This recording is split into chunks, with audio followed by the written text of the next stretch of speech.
할렐루야. 사랑하는 성도 여러분, 지난 주간도 주 안에서 평안하셨습니까? 오늘 저와 여러분들이 함께 은혜 받을 하나님의 말씀은 마태복음 10장의 말씀입니다. 이 시간 지혜로운 삶의 모습이라는 제목으로 말씀을 나눌 때 하나님이 맡기신 사명을 감당하는 삶의 모습이 우리에게 어떻게 나타나야 하는지 말씀을 통해서 찾고 자신의 삶에 적용하는 시간 되기를 바랍니다. 저와 여러분이 함께 나눌 오늘 말씀은 예수님께서 제자들을 세상으로 보내시면서 당부하신 말씀들입니다. 예수님은 세상이 제자들에게 어떤 영향을 미치는지 알려주면서 이 말씀을 가르치고 있습니다. 제자들이 나아가야 할 세상은 거칠고 험한 곳이었고 또 그곳에서 지혜로운 삶의 모습이 없다면 맡겨진 사명을 감당할 수 없기에 예수님은 오늘의 말씀을 주신 줄 믿습니다. 그런데 예수님은 제자들에게 당부의 말씀을 하시면서 세상에 대하여 이렇게 말씀하고 있습니다. 16절에 있는 말씀입니다. 보라, 내가 너희를 보냄이 양을 이리 가운데로 보냄과 같도다. 지금 예수님은 세상을 일이라고 표현하면서 제자들을 그곳으로 보내고 있다라고 말씀하고 있습니다. 그런데 이 일이라는 동물은요, 교활하고 또 잔혹한 습성을 가지고 있다라고 말하고 있습니다.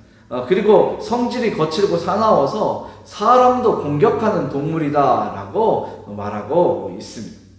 그러면 왜 예수님은 이 세상을 향해서 이렇게 무시무시한 일이라는 표현을 사용하셨는지 우리가 생각해 볼 필요가 있습니다.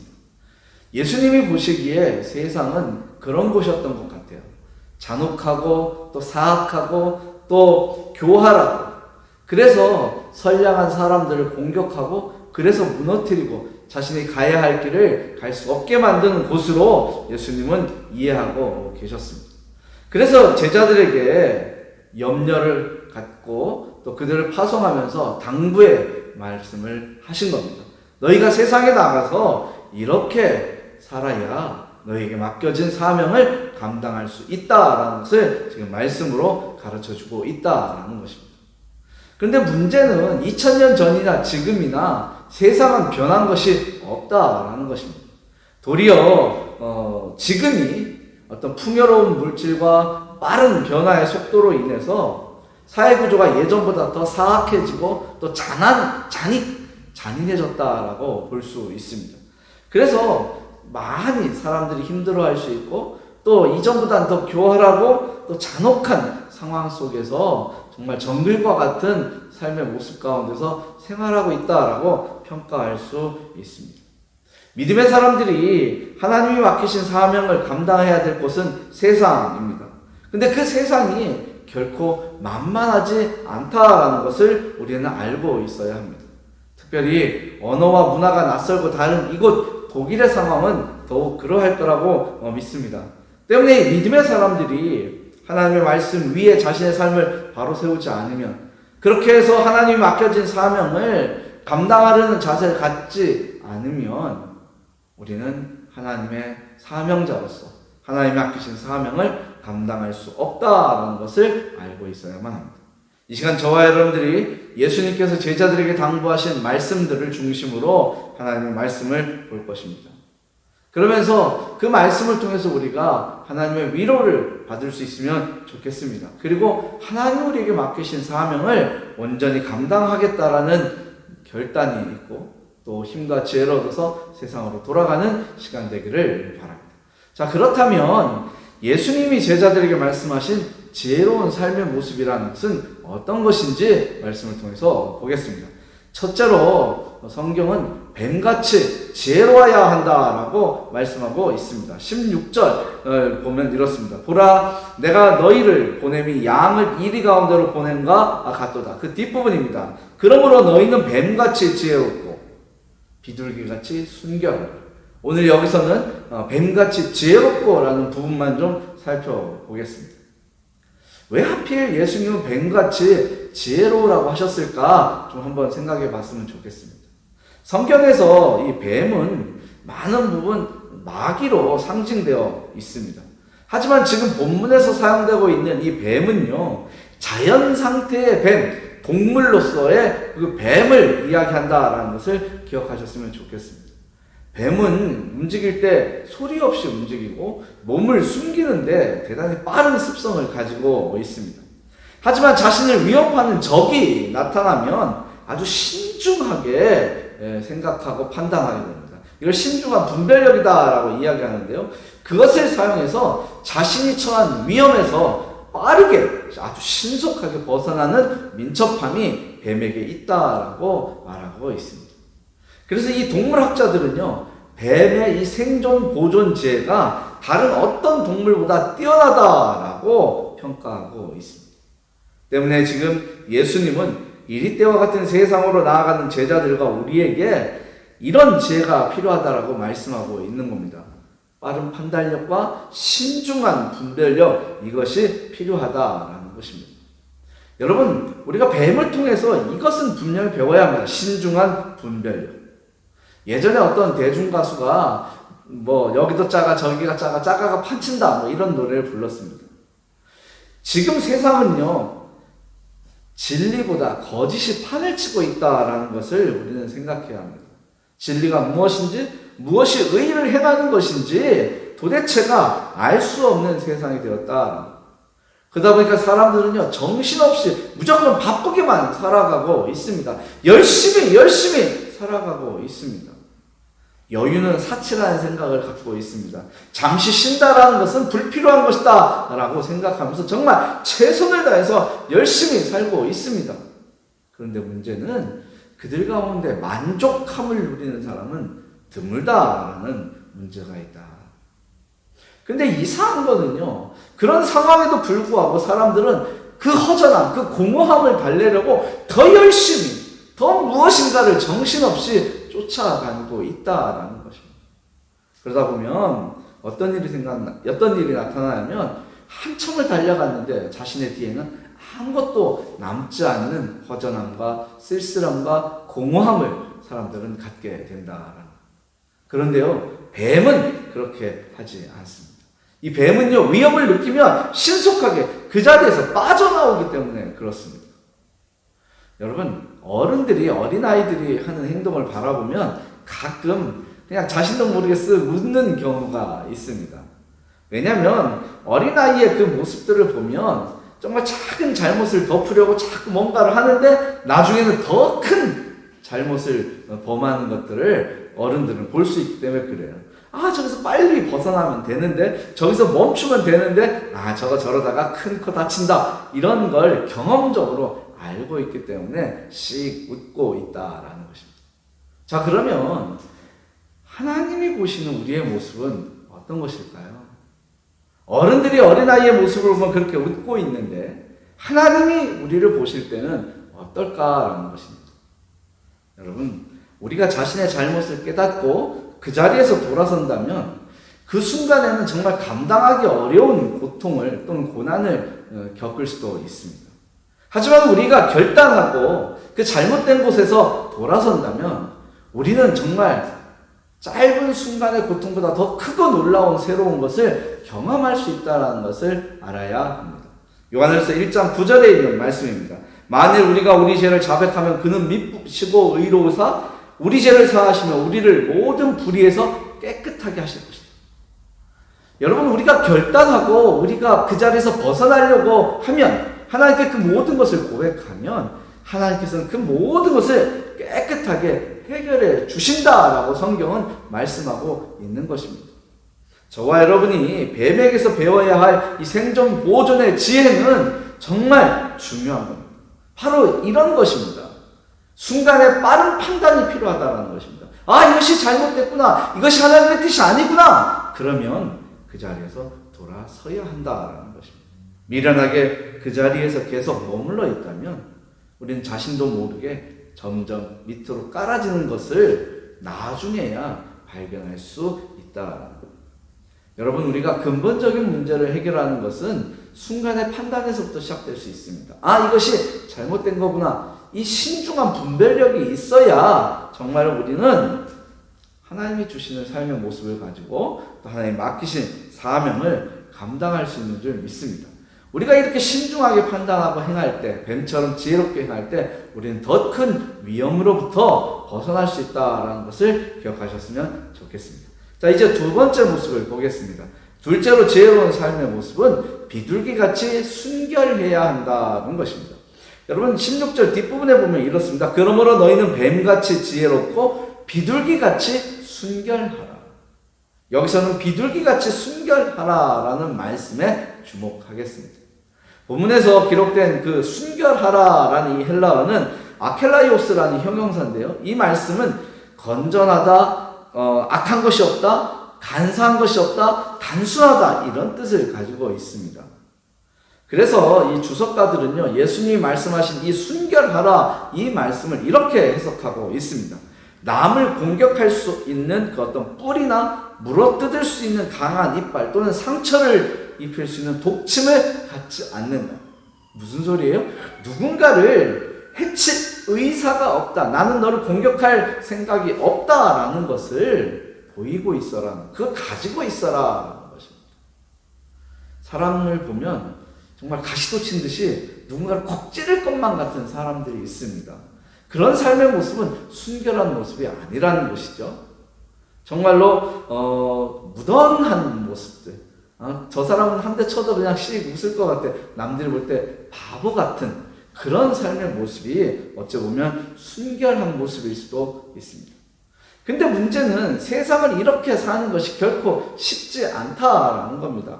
누군가가 나를 모함하고 오해하고 또 그래서 거짓으로 나의 삶을 뒤죽박죽으로 만들어 놓는다면 우리 삶 가운데는요, 여유가 사라집니다. 난처한 상황에 내가 빠지는데 그곳에서 마음의 평안을 누릴 수 있는 사람은 극히 드뭅니다. 우리가 이런 상황에 빠지면 우리 안에는 분노가 나타나고 성냄이 나타나고 짜증이 나타나게 됩니다. 여러분, 이것은 누구나 경험할 수 있는 상황입니다. 만약에 저와 여러분들 가운데 이런 상황을 경험하고 있다면 오늘 비둘기같이 순결하라라는 이 예수님의 말씀을 좀 더 묵상하고 또 그 말씀으로부터 하나님의 뜻이 무엇인지 찾을 수 있어야만 합니다. 왜 그러냐면 이 말씀은 우리에게 마음의 여유와 평안함을 가질 수 있도록 만들어 주기 때문에 그렇습니다. 저와 여러분들이 알기에는 이 비둘기가 순결하고 평화의 상징이라고 이해하고 있습니다. 하지만 이 성경에서는 이 비둘기를 어리석고 미련해서 쉽게 속아 넘어가는 아주 그런 단순한 동물로 기록되어 있습니다. 호세아서 7장 11절입니다. 에브라임은 어리석은 비둘기같이 지혜가 없어서 애굽을 향하여 부르짖으며 아수르로 가는다. 이게 판단력이 없고 정말로 분별할 수 없다라는 거예요. 정말로 한 번 했던 잘못을 또 하고 그래서 미련하게 그 길을 계속 가고 있는 모습이 비둘기 같다라는 것입니다. 근데 여러분, 여기서 중요한 것을 우리가 알고 있어야만 합니다. 순진해야 하는 것에 지혜로움이 함께 결합되어 있어야 한다라는 겁니다. 지혜로움이 없으면 정말로 우리에게 어리석고 무지함이 생기게 됩니다. 그러다 보면 다른 사람이 나를 이용하게 되고 그런 이용당함을 통해서 내 삶의 모습은 뒤죽박죽이 된다는 것을 기억했으면 좋겠습니다. 그리고 또 필요한 게 있어요. 지혜로운 것만이 아니라 함께 순결함이 있어야 한다는 겁니다. 만약에 이 순결함이 없으면 교활하게 됩니다. 사람이. 지혜롭기만 한 사람은 교활한 사람이 되고 다른 사람을 이용한 아주 나쁜 죄를 짓기 쉽습니다. 그래서 타락하기 쉽다라는 것을 기억하셨으면 좋겠습니다. 세상은요, 달콤한 속삭임으로 우리를 유혹하고 화려한 모양으로 우리를 이끌어갑니다. 우리의 눈을 빼앗아가고 있다라는 것입니다. 하지만 여러분, 그 길에는 생명이 없습니다. 세상이 가는 그 길에는요, 절망과 좌절뿐이라는 것을 우리는 기억해야 합니다. 성경은 말씀하고 있습니다. 사도행전 4장 12절입니다. 다른 이로서는 구원을 받을 수 없나니 저나 사람 중에 구원을 받을 만한 다른 이름을 우리에게 주신 일이 없음이라 였더라.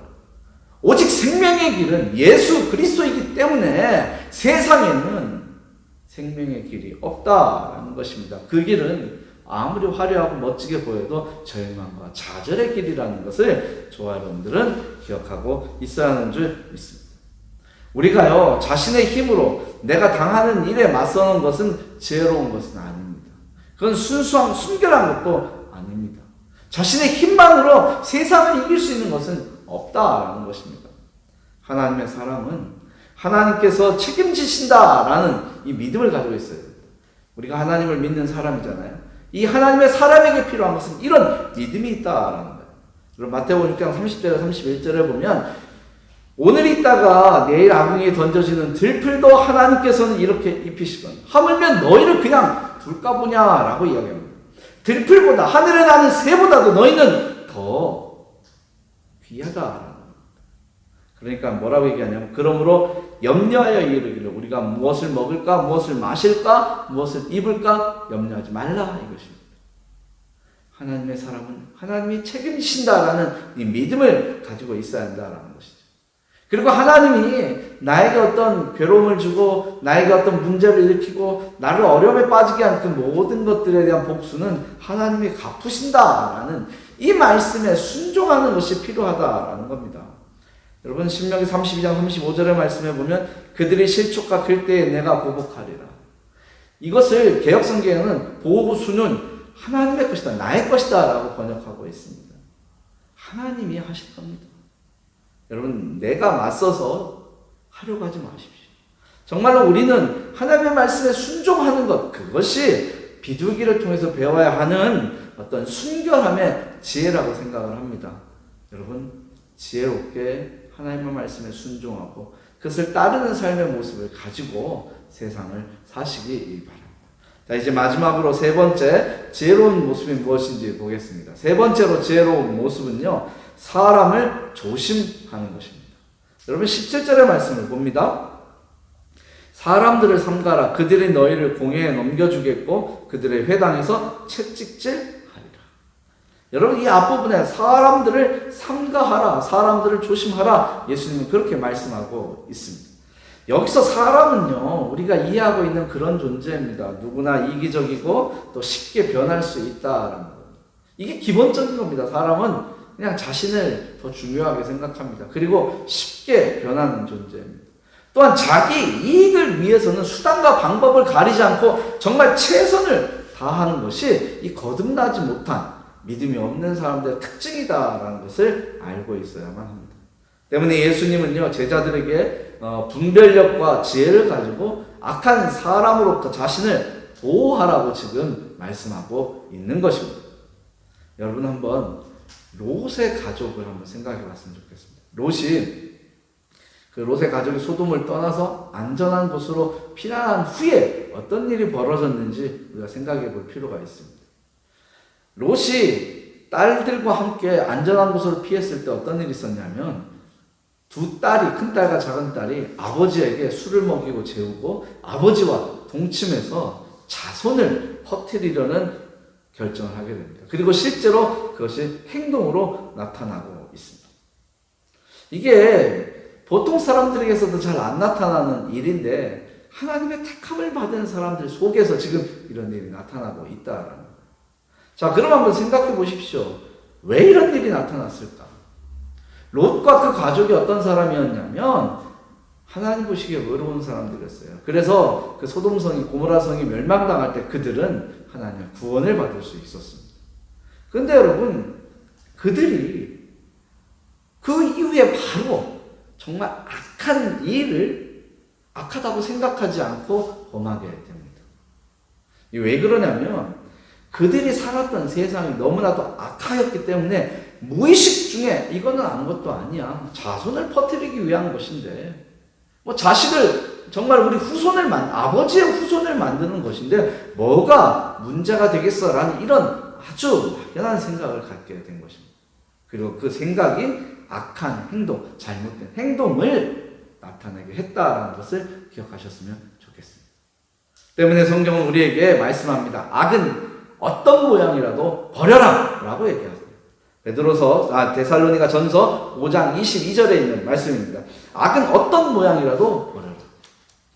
여러분, 우리가 미련해서 정말로 결단하지 못하고 그걸 버리지 못하고 갖고 있으면 그냥 저쪽에다 고이 그냥 두고 있으면요, 자신도 모르는 사이에 그 롯의 그 딸들처럼 엄청난 잘못을 우리가 범할 수 있다라는 것을 기억하셨으면 좋겠습니다. 예수님이 지금 제자들에게 사람들을 조심하라고 말씀하신 것은 이것입니다. 혹시 이 말이 사람을 구별해서 가려서 사겨라 라는 것으로 오해해서는 안 됩니다.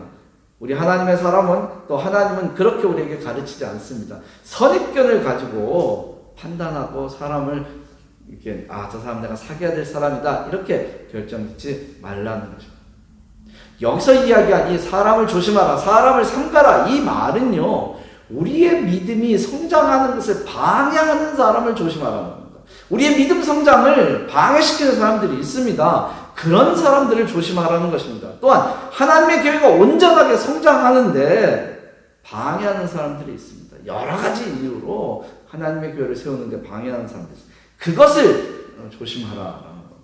또 마지막으로는요, 성령께서 우리를 하나 되게 하신 것을 깨트리고 거스르는 사람을, 그래서 갈등과 분열을 일으키는 사람을 조심하라라는 것입니다. 에베소서 4장 3절과 12절 13절에 있는 말씀을 보면 이렇습니다. 평안에 매는 줄로 성령이 하나 되게 하신 것을 힘써 지키라. 이것을 깨트리는 사람을 조심하라, 이 말씀입니다. 12절, 이는 성도를 온전하게 하여 봉사의 일을 하게 하며 그리스도의 몸을 세우려 하심이라.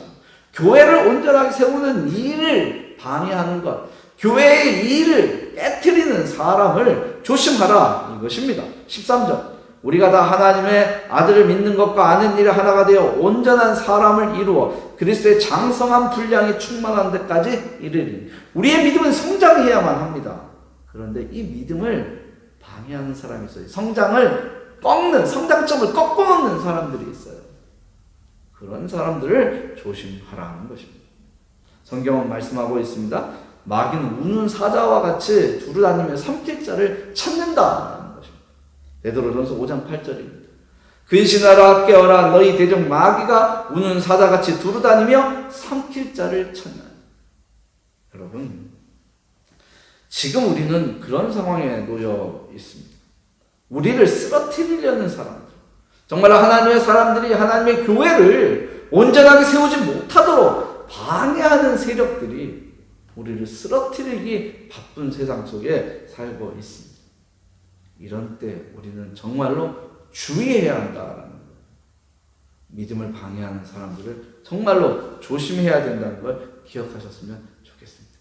우리에게는 좀 더 자신을 좀 살펴보는 그러한 삶이 필요합니다.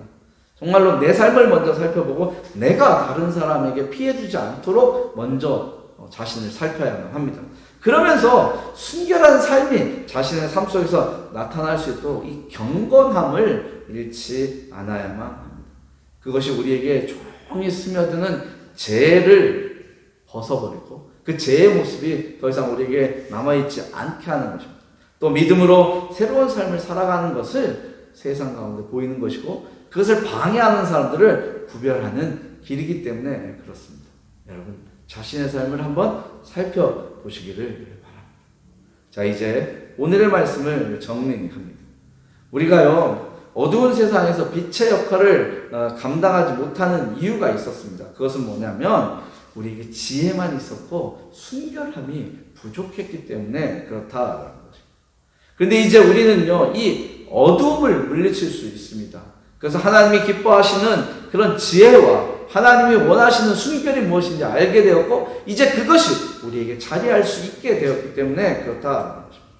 그리고 이제 우리는 구원의 확신을 가지고 세상으로 나아가서 정말로 장성한 믿음을 사람들에게 보여주고 또 우리의 믿음을 방해하는 사람들과 구별해서 그들을 조심해서 사귈 줄 아는 지혜가 우리에게 생겼기 때문에 그렇습니다. 오늘 저와 여러분들의 말씀을 통해서 알게 된 이 지혜로운 삶의 모습이 우리에게 있을 때 우리는 하나님이 맡기는 사명을 잘 감당할 수 있는 줄 믿습니다. 이 지혜로운 삶의 모습이 우리에게 있을 때 우리는 원하지 않는 그 어려움을 당하도 이길 수가 있게 됩니다. 그리고 우리를 괴롭히는 어떤 분노로부터 또 우리를 괴롭히는 어떤 좌절로부터 우리는 이겨낼 수 있다라는 것을 기억하셨으면 좋겠습니다. 여러분이 지혜로운 삶의 모습을 가지고 세상으로 나가서 이 거칠고 험한 세상을 이긴 믿음의 사람들이 되기를 바랍니다. 주께서 맡기신 사명을 감당하면서 하나님이 예비하신 새로운 삶의 기쁨을 풍성하게 경험하는 사람이 되었으면 좋겠습니다.